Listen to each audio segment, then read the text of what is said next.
Tiempo de análisis, tiempo de reflexión con Luis García, profesor de ICADE. Luis, bienvenido, buenas tardes. Buenas tardes, Rafa, deseándolo. España renuncia al 75% de los créditos que ofrecía el Fondo de Recuperación. Vamos a pedir solo 22.000 de los 83.000 millones disponibles. Así, en un primer vistazo, parece que es ir un poco de sobraos, pero... A ver, dos ideas. Además, desde esta tertulia, para sorpresa de nadie. Para sorpresa de nadie. Y luego, segunda idea, de que es un síntoma evidente que renunciemos a todo este dinero, de falta de planificación. Porque todo lo que es subvención a fondo perdido te lo dan y no tienes que devolverlo.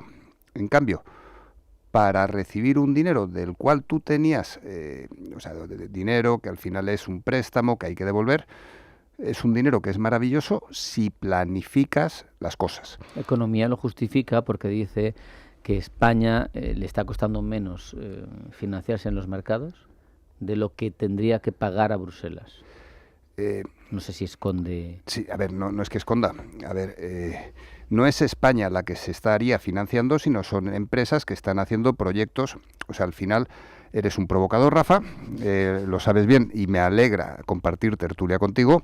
Y con respecto a Carlos Cuerpo, que en lo personal, pues seguro que es un señor estupendo que habla japonés, por cierto. Carlos Cuerpo, si tú le dices que mañana tiene que justificar o bien que Pedro Sánchez estuvo el día de Manolete, o bien que no lo estuvo, no tengo ninguna duda de lo que haría. Y lo que haría es justificar lo que tuviera que justificar. Y desde un punto de vista económico, las cosas son mucho más etéreas que justificar que una persona esté en un sitio o no, pero también el colateral, el daño que se sufre con esas justificaciones es mucho más profundo, porque afectamos a la vida en concreto de 49 millones de personas. Y la falta de rigor que muestra este ministro de Economía, y que mostró la anterior, Nadia Calviño, y que probablemente... Bueno, por cambiar un poquito, Montoro también fue, Montoro no fue de Economía, fue de Hacienda, pero meto a Montoro también y meto a Montero también, que es la responsable de los presupuestos generales del Estado. O sea, por irme a los dos colores. La falta de rigor, al final, cuestan vidas, cuestan empleos, cuesta bienestar de toda la sociedad, que entre otras cosas pagamos con impuestos sus sueldos. Vamos con otro tema, que sí. te gusta más. Sin duda. Inteligencia artificial. He leído que un fenómeno curioso, que está golpeando en las consultoras, porque, fíjate, dice que están congelando salarios a los asesores junior, porque están cuestionándose si los necesitan o no.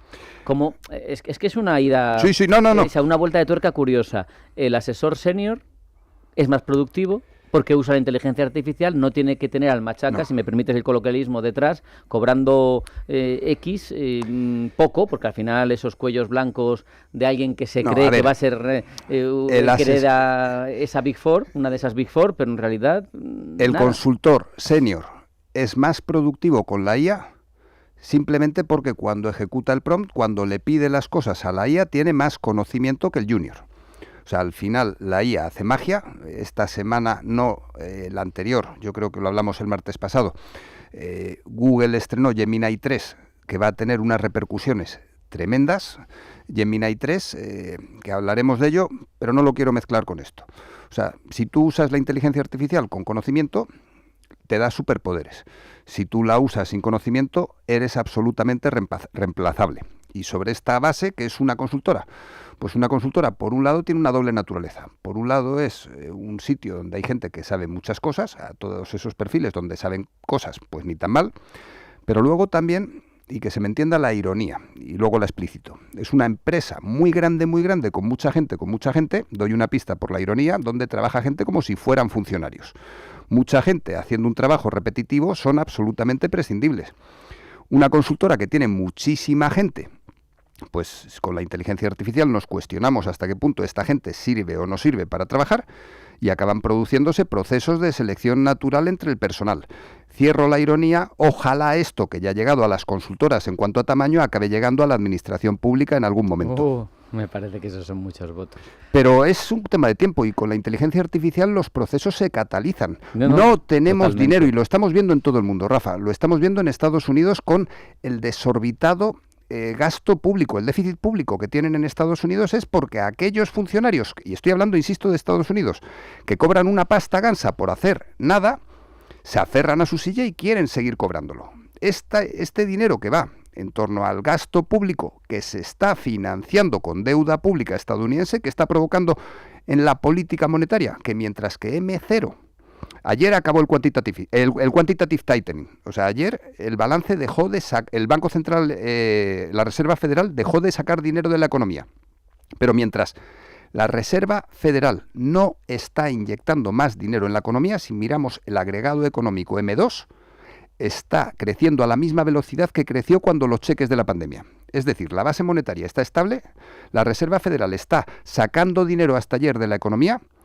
y el dinero que funciona por el sistema se está repartiendo como si estuviéramos en pleno proceso de hiperinflación alemana. Estoy exagerando muchísimo, pero está creciendo el dinero que circula en la economía. ¿Por qué? Porque todos esos funcionarios que afectan al gasto público en Estados Unidos se resisten a reestructurarse como lo están haciendo las tecnológicas.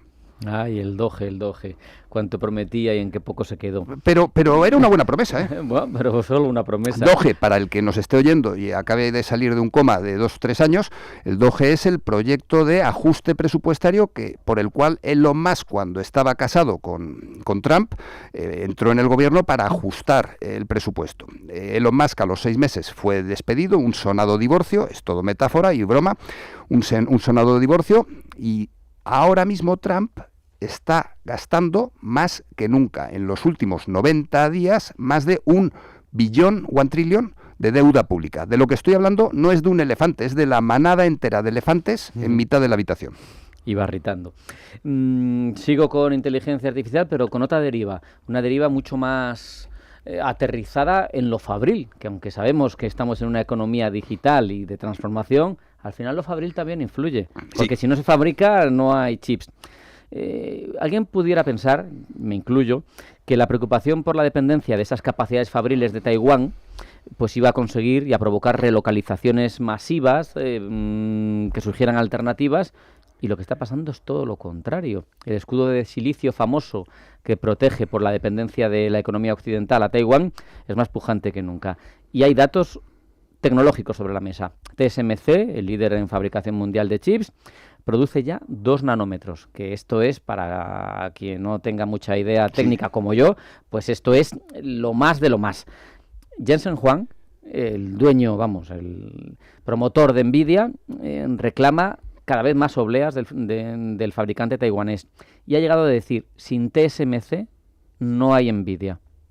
Cada vez la inteligencia artificial, en lugar de librarnos de dependencias, en este caso nos focaliza más en el estrecho de Formosa y deja claro que tenemos una absoluta dependencia de ese país. Qué maravilla, porque al final nanómetro es una unidad que yo llevo usando en esta tertulia desde hace años. Y me alegra verlo. Y recuerdo, Rafa, la primera vez que oí en esta tertulia también, es la primera vez que lo oí, hablar de coronavirus. Al final son palabras que en un momento no eran técnicas, eran técnicas solo para especialistas y poco a poco van calando. La frontera esa de los nanómetros marcan una diferencia, de 5 nanómetros para abajo, son los chips de altísima tecnología. De esos chips, el 90% de la producción mundial se hace en Taiwán y en concreto es TSMC, Taiwan Semiconductor Company. El otro 10% se hace en Corea del Sur y es Samsung.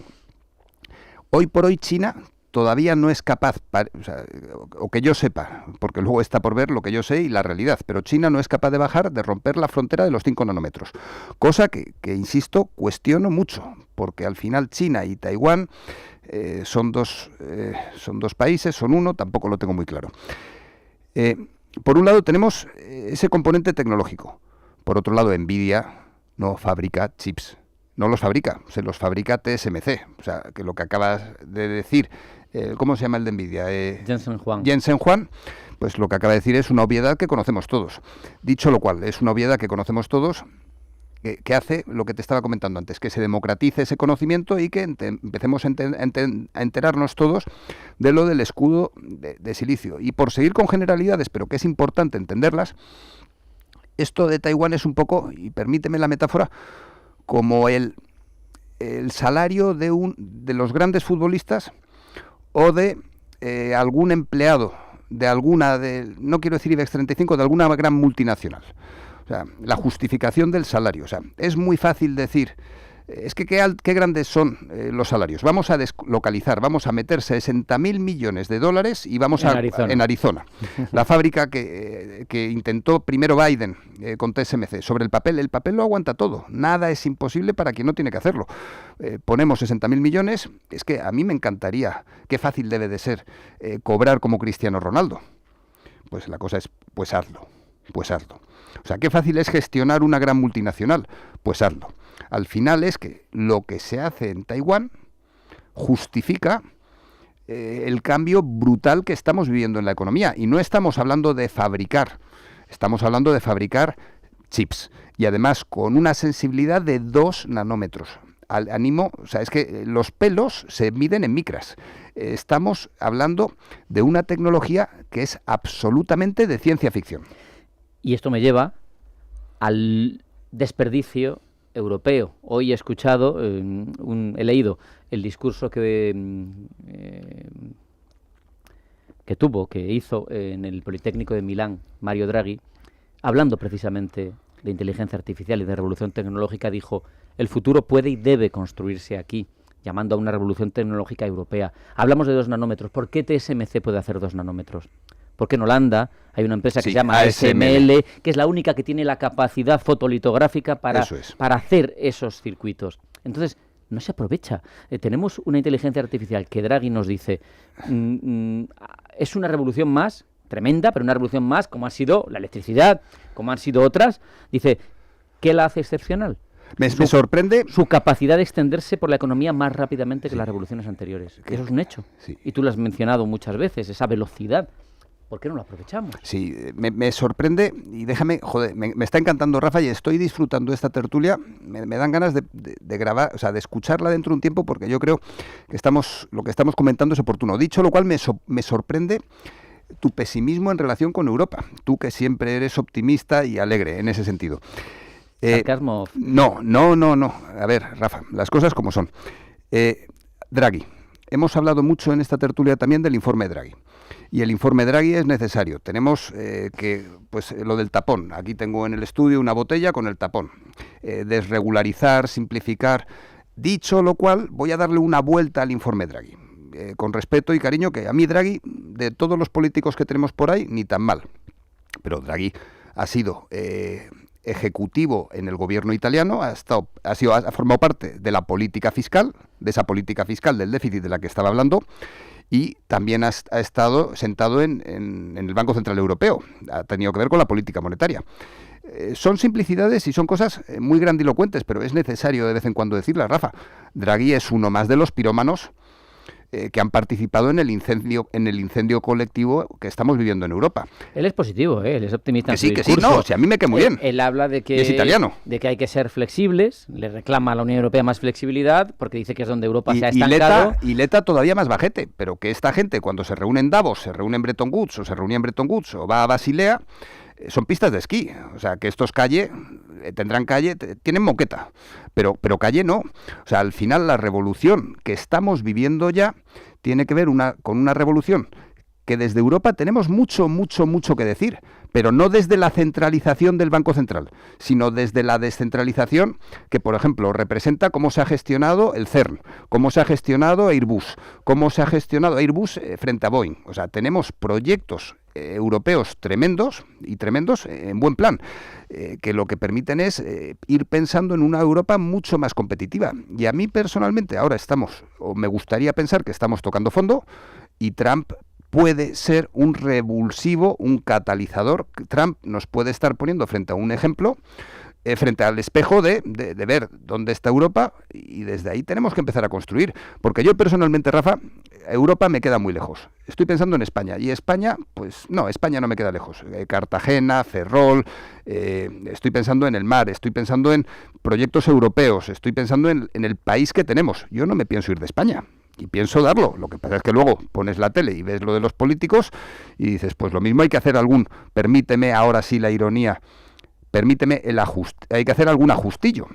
Lo mismo tenemos que hacer alguna reforma, pero Pero de España no me pienso ir, Rafa. Una reforma clave, dice Draghi, sería, por ejemplo, una versión europea de la ley Bayh-Dole de Estados Unidos del 80, que permitió a las universidades conceder licencias sobre las invenciones derivadas de investigación realizada con fondos federales. Que sé que aquí hay también joint ventures entre universidades y el mundo de la empresa para que el conocimiento no se quede aislado en esa torre de marfil de la universidad, pero creo que, siendo positivos, habría que agilizar algo más. No me vas a poder responder porque se nos ha acabado el tiempo. Luis Garbía, muchas gracias. Un abrazo. Un placer. Hasta la próxima. Hasta luego. Nos vamos al boletín de la 1 de la tarde, lo trae Blanca del Tronco. No se lo pierdan ni se marchen porque sigue a media sesión en Radio Intereconomía. No se vayan.